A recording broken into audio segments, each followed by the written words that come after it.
Spider-Man Miles Morales is a smaller sequel to Marvel's Spider-Man that, while being a shorter game, is no less dense with foreshadowing. Once again, we're not gonna be doing the whole, whoa, did you know the Tinkerer was Phin? Like, okay, come on, bros. There's never just a best friend character in an Insomniac game without them turning into the bad guy. So, here are some of my favorite instances of foreshadowing in the game. And before we get into it, I just want to say thank you so much for everyone who watched and supported the first foreshadowing video. There was only one negative comment from this guy, who said that a joke I made was clearly begging for engagement. Let's get something clear. The engagement meta is not asking someone to subscribe or comment or begging that they use code ThatBoyAqua when buying G Fuel for 20% off. If I really wanted comments, I'd blatantly mispronounce a name so everyone corrects me in the comments. So without further ado, here are all my favorite instances of foreshadowing in Marvel Spider-Man Milli Morales. ASL. During the Rio Morales rally that totally didn't go wrong, and by the way, we're 2 for 2 on political rallies being the center of a terrorist attack, guys, you might want to start a podcast or something instead. Miles and Genki can be heard talking about learning ASL next year.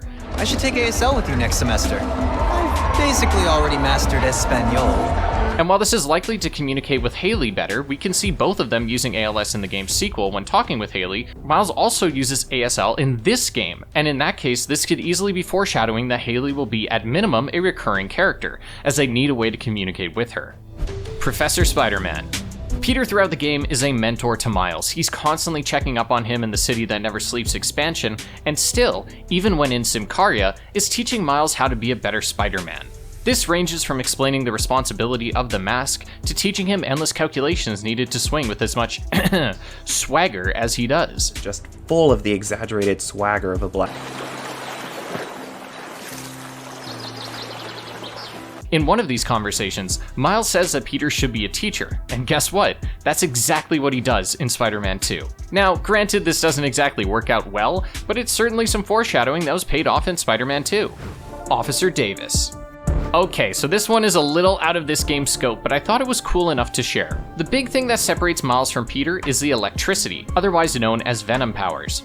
We know that Miles is likely to become Spider-Man in the first game, but the thing that makes him unique, the electricity, is potentially foreshadowed earlier. The first time we meet Jefferson Davis, Miles' father, he helps us open a door by sliding his taser under said door. We then use that taser to create the electric web gadget. Now again, this might be a stretch, but I think it's not a small coincidence that the first time we interact with a member of the Morales family, we are combining electricity and Spider-Man, just like Miles would later on. We could go even further with this and look at Davis helping Peter again later on as thematic foreshadowing for the Morales helping Spider-Man, but maybe that one's a little too far. Phin. Our first hint of something being off with Phin is how she reacts to Roxxon and the mention of her brother Rick during Christmas dinner. Does your brother Rick still work for Roxxon? I don't know how anyone could work there after seeing your last campaign ad. Unfortunately, and yes, I'm using this segment as a way to voice criticism, we don't get much else in terms of foreshadowing for Phin, not just in the reveal of her being the Tinkerer, but also in the how aspect, like we did with Otto in the first game. I wish we could have seen a bit more, but it's probably due to this game being much shorter than the first. What's on the box? One of the better side quests in Miles Morales is the spider training modules around the map. They are a great way of teaching and testing Miles' abilities, and the best part of this quest is it actually ends with a fight against not one, but 2 vultures. This was a surprise to me, but did you know this final surprise was actually spelled out to us the very moment we come across these things?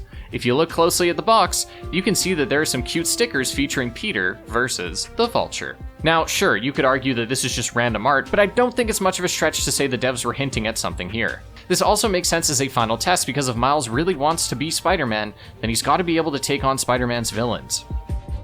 Underground tech. Phin being the Tinkerer means that she supplies the underground with a ton of new tech, but I always wondered where she got the idea for it.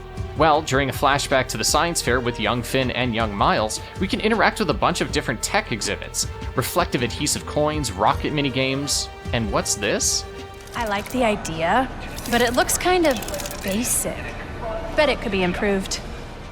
I can't help but feel that this shape-changing metal is what inspired Phin to look into programmable matter, potentially as early as graduating middle school. Now, I know this scene is shown to the player after we see the programmable matter, so it's not exactly foreshadowing it in the traditional sense, But whatever, I make the rules here. Bonus points, you can run into Peter and Otto here, especially because if you listen to them, you'll hear that Otto, even this early on, has a bit of resentment for Oscorp.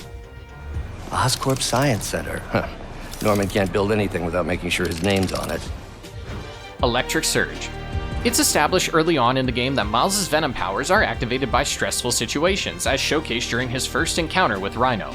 I believe this means that we could expect stressful situations to reveal new powers to him, such as invisibility when he's about to be shot by the Roxxon soldiers, or being able to unleash all his energy when trapped with Phin in the Roxxon facility. We could easily see this as a pattern, and thus, stressful situations foreshadow a new power. And this extends to Spider-Man 2 as well, with the stress of seeing Martin Li immediately turning his electricity blue. Now granted, this might just be a player being rewarded for picking up on a writing quirk and not necessarily the writers leaving clues for us, but I'll leave that up to you. Tweets. There's a social media page in the first game that has all kinds of information about the public's thoughts on things. One of them in the first City That Never Sleeps DLC, released while Insomniac was developing Miles Morales, actually mentions Roxxon and the new things they have coming down the pipe, more than likely referring to Newform. Shout out to user Rias3i for pointing this out on Reddit.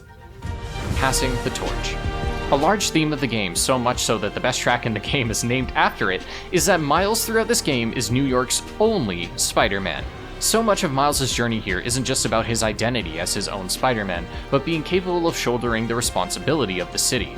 I don't believe the intention of having two Spider-Men was that so Insomniac could create a game where these two absolute powerhouses clean sweep everyone in the city, but so that Peter can take a break.